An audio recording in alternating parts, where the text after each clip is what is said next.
ಹೆಬ್ಬಳಲು Shri Chakramata YouTube channel ವೀಕ್ಷಕರಿಗೆ ನನ್ನ ಹೃತ್ಪೂರ್ವಕ ನಮಸ್ಕಾರಗಳು. ಸುಭಾಷಿತ: ನಮ್ಮೊಡನೆ ಅನುಚಿತವಾಗಿ ವರ್ತಿಸಿದವರನ್ನು ಕ್ಷಮಿಸಿ ದೊಡ್ಡವರಾಗೋಣ. ಆಯ್ತಾ? ಯಾರೇ ಅನುಚಿತವಾಗಿ ವರ್ತಿಸ್ತಾರ ಅವ್ರು ನನ್ನದು ಬೇಡ, ಅವರೇ ದೊಡ್ಡವರಾಗಲಿ ಅಂದ್ಕೊಂಡು ಹೋಗಲಿ. ಅಂದರೆ ಅಷ್ಟೊಂದು ಇದಾಗಿ ಬಿಡ್ಕೊಳ್ಳೋಕೆ ಹೋಗಬೇಡಿ. ಅಂದರೆ ಏನೋ ಸಾಮಾನ್ಯ ಅಂದ್ಕೊಂಡು ಹೋದ್ರು ಅಂದರೆ ಸುಮ್ಮನಿದ್ದು ಬಿಡಿ. ಅವಾಗ ಮತ್ತೊಮ್ಮೆ ಅವರನ್ನು ನಂಬಿ ಸಣ್ಣವರಾಗುವುದು ಬೇಡ. ಅಂಥವರೊಂದಿಗೆ ಎಚ್ಚರಿಕೆ ನಡೆಯಿರಿ, ಎಚ್ಚರಿಕವಾಗಿರ್ಬೇಕು ಅವ್ರ ಜೊತೆ. ಬಿಟ್ಬಿಡಿ ಅವಾಗ ಅಂದಾಗ ಅದು ಇನ್ನೊಂದು ಸರಿ ಅವ್ರ ಸಹವಾಸ ಮಾಡೋದು ಬೇಡ.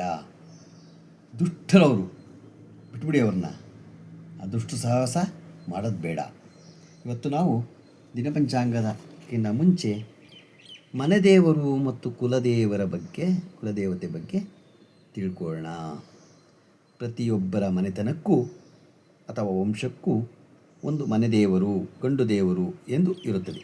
ಆ ದೇವರನ್ನು ಪ್ರಮುಖವಾಗಿ ಆ ಮನೆತನದವರು ಪೂಜಿಸುತ್ತಾರೆ ಅಥವಾ ನಡೆದುಕೊಳ್ಳುತ್ತಾರೆ. ವರ್ಷಕ್ಕೆ ಒಮ್ಮೆಯಾದರೂ ಆ ಕ್ಷೇತ್ರಕ್ಕೆ ಭೇಟಿ ಕೊಡುವುದು, ತಮ್ಮ ಕೈಲಾದ ಸೇವೆಯನ್ನು ಅಥವಾ ಪೂಜೆಯನ್ನು ಸಲ್ಲಿಸಿ ಬರುತ್ತಾರೆ. ಇನ್ನು ಕುಲದೇವತೆ ಎಂದರೆ ಸ್ತ್ರೀ ದೇವರು. ನಮ್ಮ ಪೂರ್ವಜರು ಅಥವಾ ಹಿರಿಯರು ತಾವು ನೆಲೆಸಿದಂತಹ ಗ್ರಾಮದ ಪ್ರಮುಖ ದೇವತೆ ಅಥವಾ ತಾವು ನೆಲೆಸಿದ ಗ್ರಾಮಕ್ಕೆ ಹತ್ತಿರದ ಯಾವುದಾದರೂ ಪ್ರಸಿದ್ಧ ಶಕ್ತಿ ದೇವತೆಯನ್ನು ಕುಲದೇವತೆಯನ್ನಾಗಿ ಸ್ವೀಕರಿಸಿ ಆ ದೇವತೆಗೆ ನಡೆದುಕೊಳ್ಳುತ್ತಾ ಬಂದಿರುತ್ತಾರೆ.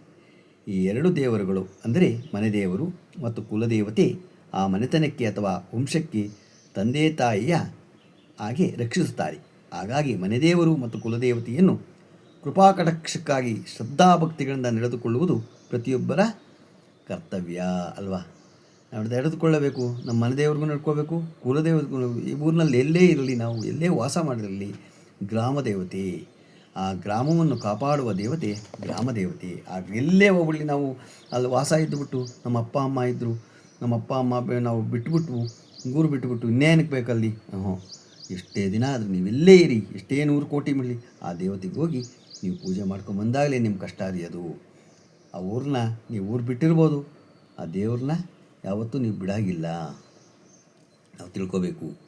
ಒಂದು ವೇಳೆ ಯಾವುದೇ ಕಾರಣಗಳಿಂದ ಆ ಮನೆದೇವರು ಮತ್ತು ಕುಲದೇವರುಗಳಿಗೆ ನಡೆದುಕೊಳ್ಳದೆ ಹೋದಲ್ಲಿ ಕ್ರಮೇಣ ಆ ದೇವರುಗಳ ಅವಕೃಪೆಗೆ ಪಾತ್ರರಾಗಿ ಮನೆಯಲ್ಲಿ ಅಶಾಂತಿ, ಸಾಲಬಾಧೆ ಅಥವಾ ಆರ್ಥಿಕ ತೊಂದರೆಗಳು, ರೋಗ ರುಜಿನಗಳು, ಮದುವೆಯಾಗದಿರುವುದು, ಸಂತಾನಹೀನತೆ ಮುಂತಾದ ತೊಂದರೆಗಳು ಕಾಣಿಸಿಕೊಳ್ಳುತ್ತವೆ. ಈ ತಂದೆ ಹಿರಿಕರು ಮನೆತನ ದೇವರುಗಳನ್ನು ಮರೆತು ಮಾಡುವ ಇಂತಹ ತಪ್ಪುಗಳಿಂದ ಮುಂದಿನ ಪೀಳಿಗೆ ಇಂತಹ ಸಮಸ್ಯೆಗಳನ್ನು ಎದುರಿಸಬೇಕಾಗುತ್ತದೆ. ದೊಡ್ಡವ್ರು ಮಾಡೋದು ತಪ್ಪಿದು. ದೊಡ್ಡವ್ರು ಹೇಳಬೇಕು ಮಕ್ಕಳಿಗೆ, ಇಂಥ ದೇವ್ರಿಗೆ ನಾವು ಪೂಜೆ ಮಾಡ್ತಿದ್ವು, ನೀವು ಮಾಡ್ಕೊಂಬನ್ನಿ ಅಂತ. ಮಕ್ಕಳು ಕಷ್ಟ ಆಗ್ಬಿಡುತ್ತೆ, ಬೇಡ ಅಂತಾರೆ ಕೆಲವರು. ಅನ್ನಬಾರ್ದು. ಕಷ್ಟ ಆಗಲಿ ಏನೂ ಕಷ್ಟ ಆಗಲ್ಲ.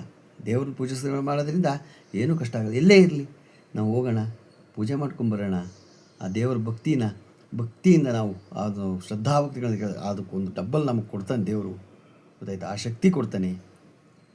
ಆದ್ದರಿಂದ ಪ್ರತಿಯೊಬ್ಬರು ತಮ್ಮ ತಮ್ಮ ಮನೆದೇವರು ಮತ್ತು ಕುಲದೇವತೆಗಳನ್ನು ತಿಳಿದು ಶಕ್ತಾನುಸಾರ ಭಕ್ತಿಯಿಂದ ಪೂಜಿಸಿ ನಡೆದುಕೊಂಡು ಆ ದೇವರುಗಳ ಕೃಪೆಗೆ ಪಾತ್ರರಾಗಿ ಉತ್ತಮ ಸಮೃದ್ಧ ಜೀವನ ನಡೆಸುವಂತಾಗಲಿ.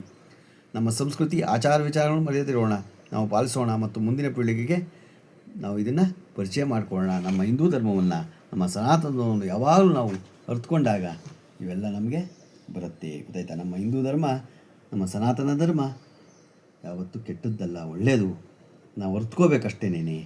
ಇವತ್ತು ನಾವು ದಿನಪಂಚಾಂಗವನ್ನು ತಿಳ್ಕೊಳ್ಳೋಣ.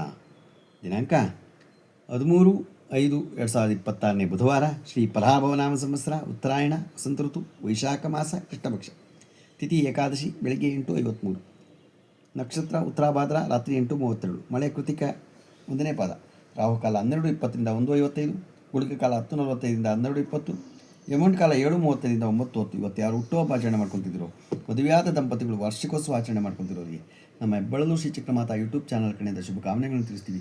ದೇವರು ಅವರಿಗೆ ಆಯಸ್ಸು, ಆರೋಗ್ಯ, ಐಶ್ವರ್ಯ ಎಲ್ಲ ಕೊಟ್ಟು ಕಾಪಾಡಲಿ ಅಂತ ಕೇಳ್ಕೊತೀನಿ.